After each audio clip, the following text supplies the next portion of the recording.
உங்களுடைய கேள்விகளுக்கு அங்கு பதில் வழங்கப்பட்டிருக்கிறது. இதை விட பதில் சொல்றதுக்கு வேற எதுவும் இல்லை. நீங்கள் மீண்டும் மீண்டும் மாணவர்களுடைய குழப்பம் வேண்டாம்.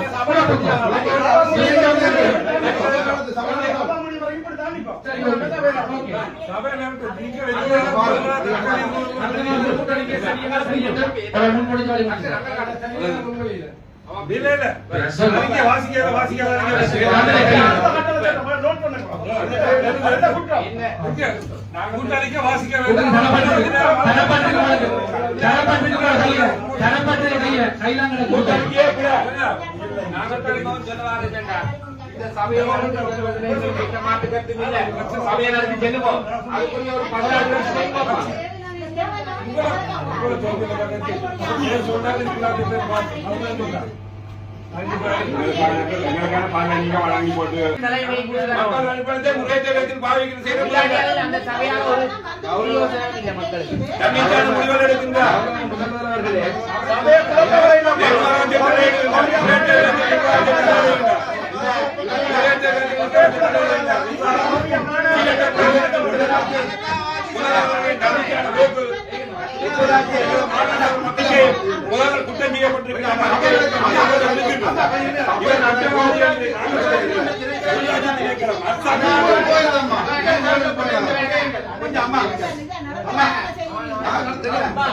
இந்த உள்ளூராட்சி மன்றத்திற்கான தலைமை ஊழலற்றதா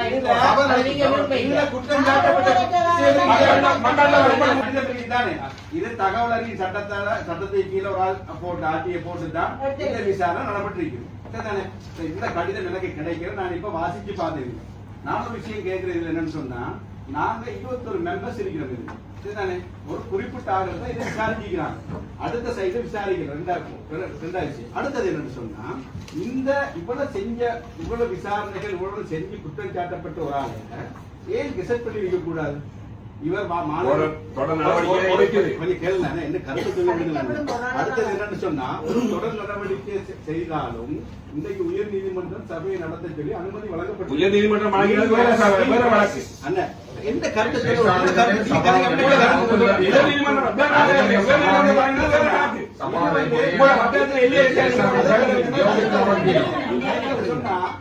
ஒரு சைட்ல கேட்டுதான் முடிவெடுக்கப்பட்டிருக்குது.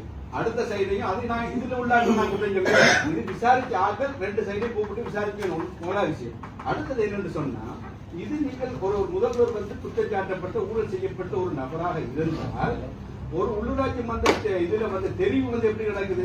அந்த மாகாண சபையில இருந்து வந்து ஆணையால 3 பேர் வந்துதான் இங்க தெரிவு செய்யறாங்க. முதல்வரையும் பிரதி முதல்வரை தெரிவு செய்யறது வந்து அவங்க தான் தெரிவிச்சாங்க. அதையும் தெரிவு செய்த ஆட்கள் வந்து தன்னுடைய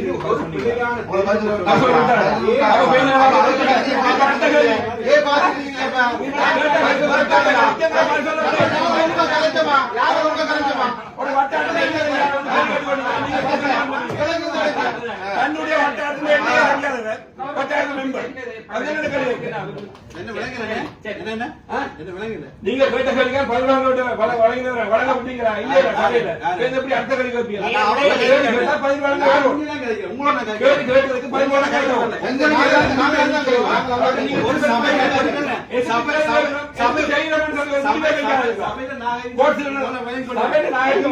எவ்வளவு உரிமை இருக்கிறதோ அதே உரிமை 2 தடவை மட்டால உரிமை தெளிவான விளக்கத்தை 2 தடவை 3 தடவைக்கு மேல் வட்டார உறுப்பினர் தெளிவான விளக்கத்தை சங்கர வட்டாரத்தில் என்ன தெரியாத எனக்கு விளக்கம் கேட்கணும். நான் கேட்பேன். அப்படி இறங்கி போக வேண்டிய அவசியம் உங்களுக்கு இல்ல. நீங்கள் எதிர்ப்ப காட்ட போறீங்க. மக்களுக்குரிய வேலையை எதிர்ப்ப தொடர்ந்து நிப்பாட்ட தான் போறீங்க.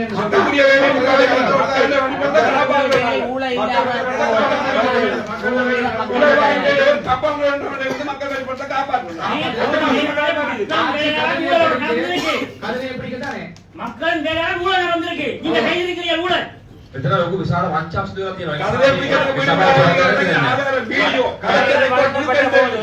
கடைகள் வழங்கப்பட்ட போது அதுல ஒரு கடைக்காரர் இந்த கப்பமா கொடுக்கப்பட்ட இந்த பண தொகையால இன்றைக்கு அவர் தலைமறைவா இருக்க தன்னுடைய வியாபாரம் நட்டப்பட்டு அது தெரியுமா உங்களை யாராவது? இந்த இந்த இதுக்குள்ள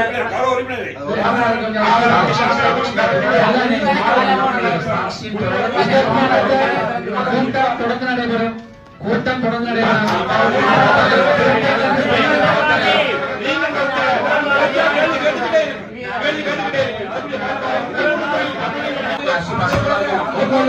தெளிவாக எழுத்து மூலமாக அறிவிக்கப்பட்டது. தொடர் நடவடிக்கையை நீங்க எடுத்துக் கொடுக்க பிரச்சனை இல்லை. பரவலாக எடுக்கல. நாங்கள் சிசிடிவி கேமரா போட்டோம், சிசிடிவி கேமரா போட்டோம் அப்படிலாம் காசு வாங்கிறாங்க. நாங்க எங்கேயுமே காசு வாங்கல.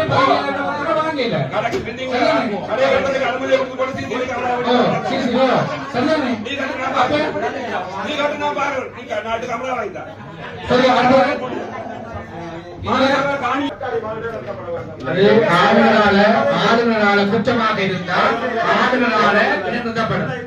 மக்களை வந்து மக்களை மாற்றத்துக்காண்டி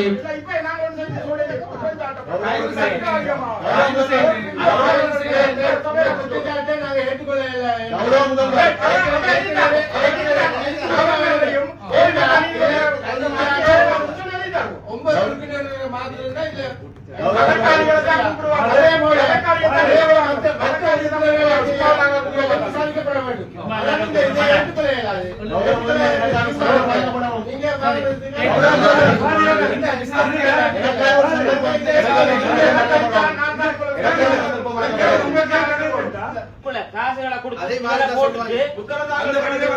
சட்ட வரைமுறைக்கு இல்லாம அந்த குடும்பப்பட்டபடியா இன்னைக்கு கடனாளி அது தெரியுமா உங்களுக்கு? தயவு செய்து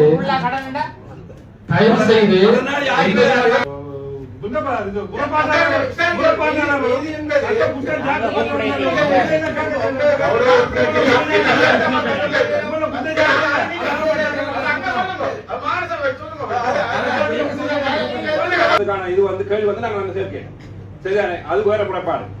இப்ப நான் கேட்கறது அதை பற்றி விசாரணை பற்றி கேட்க வேண்டாம், நீதிமன்றத்தை பற்றி நாங்க கேட்க வேண்டாம். அது நீதிமன்றத்தால நீங்க சபையை நடத்துங்க, அது நாங்க சொல்லவே இல்லை. நீங்கள் முறையற்ற விதத்துல இதை தேதி கடை கொடுத்துருக்கீங்க. ஒரு மாநகர மாநகர காணி ஒன்றுல அத்துமுறை பில்டிங் கட்டப்படுது. 3 தடவை கடிதம் கொடுத்து நடவடிக்கை எடுக்காம அந்த கடையை கட்ட விட்டுருக்கீங்க. சாதாரண அப்பாவி மக்கள் கட்டுற பில்டிங் போய் நீங்கள் முறையற்ற விதத்துல தலையிட்டு அதற்கான தண்டப்படத்தை அனுமதிங்கள். இந்த இன்னைக்கு இந்த அம்மா சொன்ன தண்ணி ஏரியா இவர் கௌரவ உறுப்பினர் அருண் சொல்லியிருக்காரு, தண்ணி ஏரியா ஒரு அம்மாவுக்கு கட்டுறதுக்கான ஜூடியான தண்டப்படம் வரவிட்டு. ஆனா நடு டவுனுக்கு நகரசபை எல்லைக்குள்ள நகரசபைக்கு முன்னாடி அத்துமுறை பில்டிங்கள் கட்டப்படுது. அதை கண்டுக்காம அதற்கு தண்டப்படம் விதிக்காம முதலாளி வர்க்கத்தை வாழ விட்டு நீங்க உங்களுடைய கப்பங்கள் லஞ்சங்களை வாங்கி வாழ்வீங்க. இதுதான் என்னுடைய குற்றச்சாட்டு. நகரசபைக்கு முன்னாடி ஒரு தேநீர் கடையை கொடுத்துருக்கீங்க. தேநீர் கடை எவ்வளவு சட்ட விதிகளுக்கு அமைய கொடுக்கணும், சுகாதார முறைப்படி கொடுக்கணும் என்று இருந்து மாநகரசபைக்கு முன்னாடி ஒரு செல்வந்தருக்கு ஒரு தேநீர் கடையை கொடுத்துருக்கீங்க. சரி, அங்காடி வியாபாரம் பண்ண பேர்ல செல்வந்தர்களுக்கு காலியை கொடுத்துருக்கீங்க. அதெல்லாம் விசாரணைக்கு வந்திருக்கு. அதையெல்லாம் நான் கலைக்கிறேன். நான் கேட்கிறேன் சொன்னால் நீங்கள் 9 வட்டாரத்தை செய்த வாகனத்துக்கு இறக்கின வாகனம் முதல்வராக இறக்கப்பட்டது. நிர்வாகம் இது இறக்கப்படவில்லை. நிர்வாகம் எனக்கு தந்திருக்கு கடிதம். முதல்வராக கேட்கப்பட்ட கேள்வி நான் இப்ப கொன்றே இல்லை.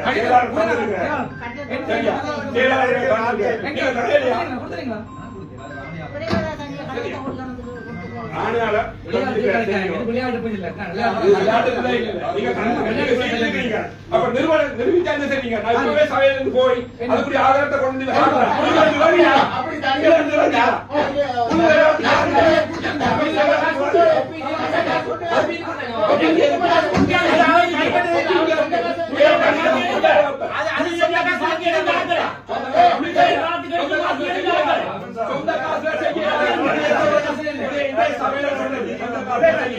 இந்த பிரச்சனை வந்தால கேட்கிறேன். முதலாளி சமூக தகவல் சட்டத்தில் கவுனியா மாநகர சபைக்கு ஒரு ஆட்சியை போட்டது நான் தான். திருநாவுக்குளம் தூர்வாரல் தவிர்ந்த ஏனைய 9 வட்டாரத்திலையும் தங்களால் செய்யப்பட்ட தூர்வாரலுக்கான கொடுப்பனவு அது சம்பந்தமாக ஒப்பந்தம் வாடகை கவலைப்பட்ட வாகனங்கள் விவரத்தை கேட்டு ஒரு ஆட்சியை போட்டுருந்தேன். அப்ப அதுக்கு மாநகர சபையால் எனக்கு பலன்பட்ட பதில் அவ்வாறு எந்த ஒரு வாகனமும் நாங்கள் வாடகைக்கு அமர்த்தவும் இல்லை, அவ்வாறு ஒரு வேலை திட்டம் செய்யவும் இல்லை என்று முதலாவது ஆட்சியில எனக்கு வந்தது. சரியோ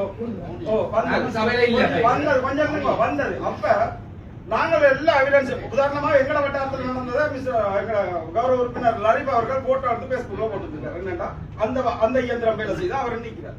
அப்ப நாங்க இருக்கிறோம் அந்த வாகனம் இந்த திருநாகலம் பிரச்சனை கிண்டுபட்ட பிறகு இதை அப்படியே ஃபுல்லா மறைச்சிருக்காங்க இந்த வேலை அப்படி என்றா இவங்க தொட்டையில எல்லாமே ஊழல்ண்டா. அப்ப நாங்க எல்லாத்தையும் பார்த்து கொண்டிருக்கிறோம். எங்கட ஆசை மக்கள் ஆசை எவ்வளவு கஷ்டப்பட்ட மக்கள் கட்டுற வரி பணத்தை எடுத்து செய்யற அமைப்பு தான் இது. அப்போ ஒவ்வொரு தொட்டந்து ஒன்றுக்கு மேல ஒன்று ஊழலை செய்த இப்படி சில உறுப்பினர்கள் நின்று என்னத்துக்கு தான் இப்படி அவங்களுக்கு ஆதரவா பேசிக்கொண்டிருக்கீங்க. கட்சி அரசியல் வேற, இது கட்சி அரசியல் நாங்க செய்யணும். இது மக்கள் இப்ப மக்கள் தான் அவ்வளவு பேர் இருக்கு. கொஞ்சம் நடந்த விஷயத்தை தான் சொல்றேன். இங்க நடந்த ஆட்சியாளர்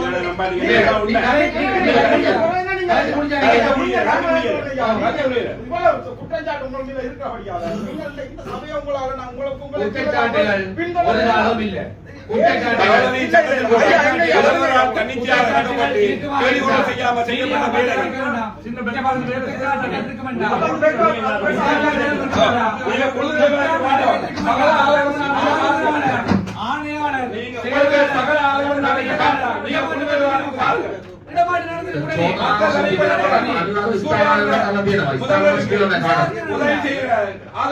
அனைத்து உறுப்பினர்களும் இதுக்கு உடனே என்னுடைய கருத்து. மக்கள் வரிப்பட்ட சூழ்நிலை முதல்வருக்கு ஆதரவு தெரிவிக்கிற உடனடியாக இருந்தது மேயர் ஒன்று. இரண்டாவது 10 தூர்வார்கள் 9 மிச்ச வட்டார் தூர்வார் அகற்றும் பொழுது உறுப்பினர் எங்கள் கௌரவ உறுப்பினர் அவர்கள் ஆட்சியை போட்ட பொழுது இது சமர்ப்பணத்தில் செய்யவில்லை என ஆட்சி வந்தது உண்மை.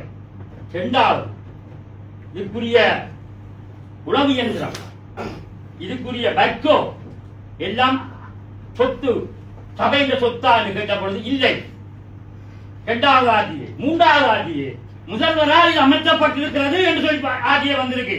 பதில் தயவு செய்து குடிநீருக்கு மாற்றி ஏவ கூப்பிடுங்கள்.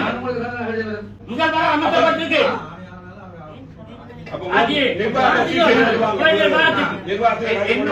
என்னுடைய சபை செயலகத்தால எந்த விதமான அழுத்தங்களும் அப்படியா நியமனங்கள் இல்லை. எங்களுக்கு ஆதாரபூர்வமான ஆவணம் தான் தேவை.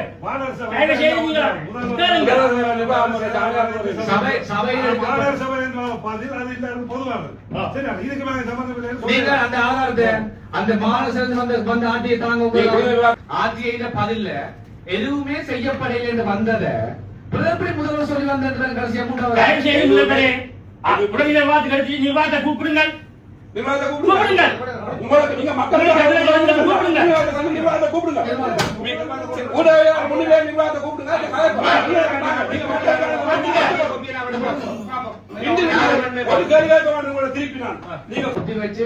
குழந்தை நிர்வாகத்துக்கு போறோம். முழு ஆக்கள் விருப்பின முழு என்ன ஸ்டாஃபையும் கொண்டு வரணும். විවාදයට පත් කරනවා. විනාඩි 10ක් අතිරව විවාදයට පත් කරනවා. විනාඩි 10ක් සභාවේ කටයුතු අතිරනවා. ஆர்டிஐ ஆக்கள் அமலாபரையும் கொண்டு அவர்கள் அவர்கிட்ட சொல்லணும். முதல்வரால் பணிக்கப்பட்டிருந்தா எழுத்து மூலமா அறிக்க அது போன்ல சொன்னா போன் ரெக்கார்டிங்கோ இல்லாட்டி மெசேஜ் போட்டா மெசேஜோ அவளை தெரிஞ்சு கொண்டுரும். கொண்டாந்து சும்மா வாயால அழைக்க கூடாது. இந்த ஆதாரங்களோட சகலத்தையும் கொண்டு சொல்லி முழு பேருக்கும் பணியுங்க ஆணையாளர்கள் கூட சோதனாவும் சம்பந்தம் நீங்கள் பணிக்கவில்லை. வினாடி தான் சபாபதி சபாபதி அதிகம் அடுத்த வழக்கு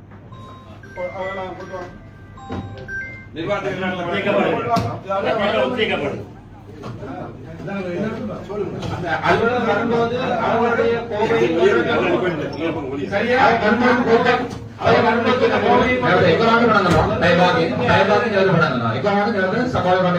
ஆரம்பிக்கும். செயலாளர்களுக்கு வரும்பொழுது அலுவலர்கள் அந்த ஆட்சியை கோவையும் கொண்டு நீங்கள் முன்வைத்த அவ்வளவு கேள்விகளுக்கும் தகுந்த பதிலளிக்கப்பட்டிருக்கு. அந்த நீதிபதிக்கு முன்னாலே இது சபையிலே சொல்லி நீதிபதி கேட்டினார். அவர் சென்று விட்டார். இது சபையிலே சொல்லி நீதிபதி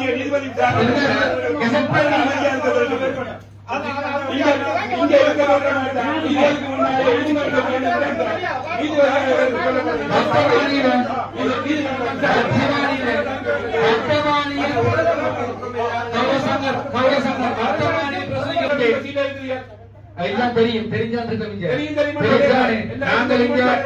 நாங்கள் என்ன நடந்தாலும் அதுக்குரிய விசாரணைகள் சகலதும் ஆளுநரால வரும் வரைக்கும் அது ஆளுநர் கொடுக்கப்பட்டது வரும் வரைக்கும் கேள்வி வேற. கெசட் பண்ணி வரும் நீதிமன்றம் ஆளுநர் கெசட் பண்ணி நடந்த இங்குவாரே கெசட் பண்ணி வரும் கெசட் பண்ணி வரும் வரைக்கும் கெசட் பண்ணி வரும் வரைக்கும் எப்படி கொடுத்தீங்க கெசட் ஒரு செய்யாம எப்படி ஒப்பந்தம் அவ்வளவுக்கு நீங்கள் முகப்படுத்தீங்க சகலம் உங்களுக்கு முன்னால் நிறைவேற்றது அதனாலதான் சொல்றேன் ஏற்றுக்கொள்வீங்களா? எனக்கு முன்னாலையும் முறைப்பாடு அளித்த உங்கள் 10 பேருக்கு முன்னால நடந்தது ஓ, 10 பேர் நாங்கள் முறைப்பாடு அளித்தது. இதனுடைய விளக்கங்கள் உங்களுக்கு முன்னால் நிறைவேற்றது. தெளிவான விளக்கங்கள் தெளிவான விளக்கங்கள் தெளிவான விளக்கங்கள் உங்களுக்கு தரப்பட்டிருக்காங்க. அந்த விளக்கங்களுக்குரிய அறிக்கை சட்ட ரீதியாக வெளியில வரும் வரைக்கும் தயவு செய்து மன்ற குழப்பாம கெசட் பண்ணி நான் அவர் உறுப்பினர் கெசட் பண்ணினா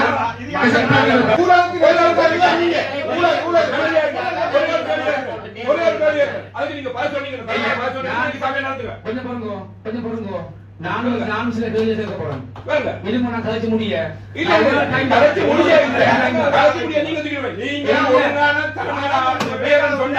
மக்களுக்கான முதல்வர் சொன்னா நான் கேட்க இந்த ஒரு கேள்விக்கு ஒழுங்கான மாநகரைக்கு முன்னால ஒரு கேள்விக்கான கொடுக்கப்பட்டிருக்காங்க. எந்த விதி அடிப்படையில் கேள்விக்கான கொடுத்துருக்கீங்க? சாதாரண ஒரு கேள்விக்கடைக்கு வெளியில ஒரு கேள்விக்கடைக்கு எவ்வளவு ரூல்ஸ் பாக்குறீங்க? பிஹெச்எம் மூலமா எந்த முறைப்படி நீங்க லைசன்ஸ் கொடுத்தீங்க? அது மாநகரைக்கு முன்னுக்கு நீங்க என்ன செய்திருக்கீங்க? லஞ்சம் வாங்கி கொண்டு அப்பம் வாங்கி கொண்டு அப்புறம் தான் நீங்க லஞ்சமாக கப்பமாக இருந்த கடையை கொடுத்துருக்கீங்க. சரிதானே? அதே நேரத்தில் ஒரே குடும்பத்துல 3 பேர் கடை கொடுத்துருக்கீங்க. உங்களை பிள்ளை உங்களுக்கு கேஸ் போட்டு பொலிசில வந்து இளையரா பிரச்சனை முடிச்சது எல்லாம் அதுக்காக நீங்க உதயத்தை நான் கலைக்கிறேன். நீங்க குழு எல்லாத்துக்கு வாங்க. நான் உங்களுக்கு நீங்க தகுந்த பதில் சொல்றேன். இந்த கேள்விக்கு தெளிவான பதில் சொல்றேன். இருங்க, தெளிவான பதில். இவர் சொன்ன மாதிரி ஏப்ரல் மாதம் 23ஆம் தேதி போன வருஷம் இவர்கள் மாநகர சபையால அறிவித்தல் வழங்கப்பட்டிருக்கிறது. அங்காடி வியாபாரிகள் எல்லாம் அப்புறப்படுத்தி இந்த நிலப்பகுதிகளில் வழங்குகிறதும் என்றது வெளிப்படுத்தப்பட்டிருக்கிறது.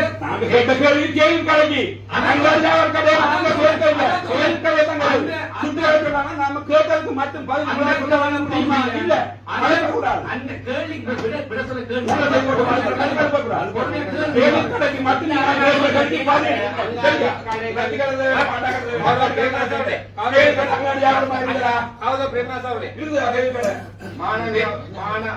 ஆளுநர் கூடாக நடந்த அதுல தேனி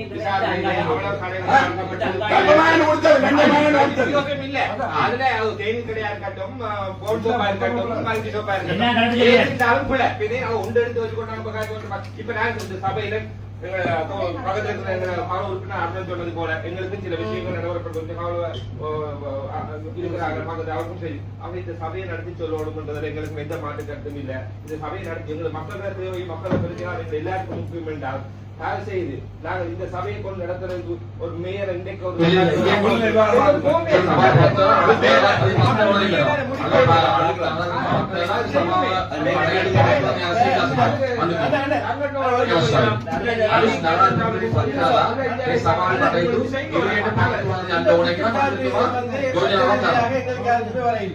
அது நீங்க